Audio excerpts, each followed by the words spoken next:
What's something you didn't realize was only in America? Story 1. I moved to the Netherlands 8 years ago. Probably the biggest one to me was working while sick. For 20 years, I came to work every day unless I physically could not. Like, I had to be so sick, I legitimately could not make myself get out of bed. And even then, I felt bad. I wasn't here for maybe 3 months when I got a cold, and my boss came around to my desk and sent me home. I was still in my probation period. I was super worried that if I took a sick day, I'd be fired and sent back on a plane to the US. My family mad as crap at me. I told him I'd go home, but I'd have my laptop on me. No, you will go home and rest. Okay, I'll be back tomorrow. No. You will stay home until you are well. I will not discuss this further. When I came back well several days later, my boss sent an American colleague around to talk to me. This guy had been there 10 years. He told me that they don't want you getting anyone else sick, and there's unlimited sick time for a reason. So now I'm the one telling new arrivals to use their sick time. Edit. No, we're not hiring right now. Reply 1. Wow, imagine not infecting the rest of your office so that everyone can get sick. That just makes too much sense. Reply 2. It's incredibly frustrating how many things are done in America due to puritanical feelings rather than actual empirical evidence. Reply 3. Dude, I was so pissed 2 weeks ago. My boss had been out of the country on vacation for like 3 weeks. He comes back and misses his first supposed day back. Comes in the next day and says, yeah, I have norovirus. I was up all night. I'm just not eating anything today. Like, guy, I don't want your vomit/crap bug. It hasn't even been 8 hours since your last episode. Why are you here? I sanitized everything after he left. Reply 4. Meanwhile in America, the school district says doctor's notes will no longer excuse child absences. Reply 5. At one point, they threatened to criminally cite me with truancy for keeping my chronically sick child home on doctor's orders. Let that sink in. I had a life-threateningly sick child, caring for him, following doctor's orders, and was threatened with criminal charges for truancy. I met with a very aggressive vice principal who proposed a number of ways to circumvent doctor's orders. I brought a social worker with me to the appointment as a witness. I countered with, so you want me to conspire with you to go against medical advice for my chronically ill child? And when CPS cites me for negligence, shall I direct them to you as an accessory to child neglect? He immediately dropped the harassment. Story 2. I don't care which one we decide to go with, but can't the world just decide on one type of electrical outlet? Reply 1. There are currently 15 different worldwide standards. Let's create a new standard that covers all use cases. Result. There are now 16 different standards. Reply 2. At the very least, we need to get all the countries that have the same voltage and frequency to use the same plug. Story 3. Here in the US, outside of big cities, it's pretty much required to drive a car. When I lived abroad for a few years, I was able to survive completely off public transport, the occasional taxi, and walking on my own 2 feet. Reply 1. Even in big US cities, very few have adequate public transportation, and a car is required to access most of the city. Reply 2. I live in Atlanta, and the last time I visited another major US city was Houston. Atlanta's is bad, but Houston made me miss it. Reply 3. Houston is notoriously bad. There are many YouTube videos on just how inaccessible most of the city is if you do not have a car. Nothing was planned for pedestrians. One of my favorites, Nasa Spabo. Reply 4. Yeah, my partner is from Massachusetts and I, British, saw there was a grocery store less than a mile away and figured I could walk there. As I usually would at home. I could not walk there. Reply 5. I took a business trip to Richardson, Texas, an inner ring suburb of Dallas. About 10 years ago, I worked in Chicago. I remember staying at a hotel and having to go to our Texas office out there. From the hotel, I could see the office. As the crow flies, 5-minute walk, tops. It took me 30+ minutes to get there with a car. Story 4. Red Solo Cups. When I studied abroad in New Zealand, everyone asked me about them. Granted, this was at the height of Jersey Shore's popularity. Reply 1. I live in London. I didn't realize they're called solo cups, but red plastic cups are always on the TV. I thought it was maybe to do with not showing alcohol to be drunk, or promoting alcohol companies. So I was surprised to hear that people actually drink from them. As was I surprised that some kids go to school on a yellow bus and that, in New York, you get steam coming out of manholes in the morning. Story 5. Free public restrooms.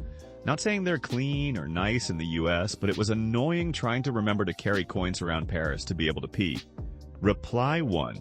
When I, from Wisconsin, first started dating my wife, from rural central New York State, we were driving to her parents' house on a country road when I mentioned I needed to use the bathroom and asked her where the closest gas station was. She looked at me quizzically and asked why, as we did not need gas. She thought it was very weird that I assumed all gas stations would have a public bathroom, and I thought it was the weirdest thing that they did not. Story 6. Have it your way. A Burger King slogan, but also a general mindset that is very American consumer-coded. My first day in Germany, I went to a cafe and saw they had vanilla lattes and caramel fraps on their menu, so I asked if I could have a latte, but with caramel, not vanilla. And the lady cut me off and said, "No, you order from the menu." In general, I found that people were not open to any sort of customization requests at restaurants, laugh out loud. Reply 1. The thing in Germany is, you can say, please leave out XYZ, but exchanging things to customize it completely is rather rare, yes. Leaving things out is obviously required sometimes for dietary reasons. Reply 2. I don't know. While it doesn't go to the extreme of the US, I have asked for sides to be exchanged, e.g. mashed instead of boiled potatoes, all my life, and usually it's not a problem. German, 41 years old. Reply 3. I still remember being in a German market, looking at this deli counter when the guy on the other side asked me, "You want sandwich?" I said yes, and he just started making a sandwich. I cannot tell you how weird it is as an American to have someone start making you a sandwich with zero follow-up questions. In America, they will ask you so many questions at a sandwich shop, it's like they're trying to tempt you to jump the counter and do it yourself. The "you want sandwich?" Sandwich was incredible, by the way. I'll be 40 soon, and it's the best meal I've had on this earth so far. Reply 4. I can't believe nobody has asked yet, but what type of sandwich? What was on it? How big was it? Please tell me more about the sandwich. Reply 5. Detail I left out earlier. This was a German Christmas market in Florence, Italy. So I have no idea how specific this food is to just this market, if it's German-Italian fusion or just a German Christmas market thing. The main thing was that it was on really good fresh bread. Nice crust to it, but soft otherwise. A lot of the elements were hard to identify. There was brie, I'm 100% sure of, and good mustard. There was meat that I thought was goat, based on how tender and juicy it was. But since goat isn't really popular there, I'm wondering if maybe it was just really tender pork. There was a sauce I thought was cranberry sauce, but in hindsight, it was probably lingonberry sauce. Pretty simple. Slow-cooked meat, brie, something red and jammy, and mustard. But so good. Story 7. A big culture shock to me in Europe was that there were many major cities that weren't filled with skyscrapers like there typically is in major cities in the USA. I guess it isn't specifically American, as many large cities in parts of Asia also have a lot of skyscrapers, but it definitely threw me for a loop. Reply 1. Many cities have banned them. Munich, for your example, does so. We lifted the ban for a very short time. Someone built 2 ugly buildings and people were immediately like, let's not have these and ban them again. That is Paris too. They decided to try skyscrapers in the 70s, and the first one was the Montparnasse Tower, about which it's said that the best views of Paris are from there because it's the only place where you can't see the Montparnasse Tower. So now they're banned again, except out in La Défense and other suburbs. Reply 3. The best views of Paris are from there, because it's the only place where you can't see the Montparnasse Tower. TBF, they used to say that about the Eiffel Tower too. Story 8. I didn't truly appreciate 24-hour grocery stores when I lived in the US. Moved to Belgium. It was a weirdly hard transition to only being able to shop during more normal hours. Then moved back to the US right before COVID, and now we don't even have 24 HR stores in the US anymore. Reply 1. Those seem to just disappear in the wake of COVID. I too miss being able to go pick up stuff at 2 a.m. if I want. Reply 2. Probably the only thing that I really miss from the pre-COVID era was 24-hour stores/restaurants. So often I'm getting off of work at 2 a.m. or later, and the convenience was unreal. Story 9. Eating a meal really quickly. I was just in England, and even relatively casual restaurants, the waiter is only checking up on you 2-3 times in an hour because they assume you're going to take your time and enjoy your meal. I walked into a restaurant an hour before close, and they specifically told me, "We close in 1 hour, are you sure you will have enough time?" And my only thought was that I could eat it as fast as they could make it. Multiple times I would be seated, order, eat, and pay before other groups that were already there when I arrived would be done with their appetizers. Americans eat fast. We're also used to being rushed out of restaurants because waitstaff are looking to get as many people through in a night for their tips. Having a no-tips culture really makes the experience better for the diner. Reply 1. Speed eating was trained into us from a young age. Lunch at public schools was all about churn. Get the kids in the cafeteria and get them outside for midday recess as soon as possible, because we have 3 more rotations of kids that need to eat. I still eat fast. I have to actively think about taking my time at a meal to slow down because the habit was formed so early. Story 10. AC everywhere. I went on a business trip to Germany. 80 degrees outside and my German coworker simply opened a window for some air exchange. I go to the mall to get a SIM card for my phone, and most of the mall does not have AC. Reply 1. I just visited Nashville. Hot and humid. I was sweating like it was my job. You walk into any establishment and it was almost too cold. Story 11. Was in Montreal for a bachelor party and was told that wearing baseball caps made us stand out as American. Got asked twice if we played baseball, we do not. Edit. Figured out why. We were being disrespectful restaurant attendees by not removing hats during lunch. I am now embarrassed. Reply 1. As a Canadian, pretty sure that's just a Quebecois thing. Lots of people wear baseball caps in Toronto and Vancouver, especially in the summer. Reply 2. The removing hats thing in restaurants is also an American etiquette thing from decades ago. My grandmother used to yell at me all the time for wearing a hat indoors. Story 12. Ice and cold beverages? Worked in China, no ice and room temp water. I was so excited when my translator turned to me while we were ordering food and said he wants to know if you want ice. I said, "They have ice, yes." She laughed, the guy behind the counter laughed, and then she said, "No, they do not have ice." Reply 1. 4. I went to China for work and didn't see any ice the entire time. Also, a few toilets were just a hole in the ground. Not all, but it caught me off guard the first time. Also, I'm black, and I had tons of people walking up. Taking photos of me was very off-putting, but no one was rude or anything. Reply 2. My brother was in China for a year abroad in the late 90s. He was in Guangzhou, but made a friend from the countryside. They visited that guy's family, and my brother was the first white person anyone in this tiny village had seen in real life. People touched him a lot. His friend's granddad said, "I'd heard that white people were hairy like monkeys, and I thought it was an exaggeration, but here you are, just as hairy as a monkey." Story 13.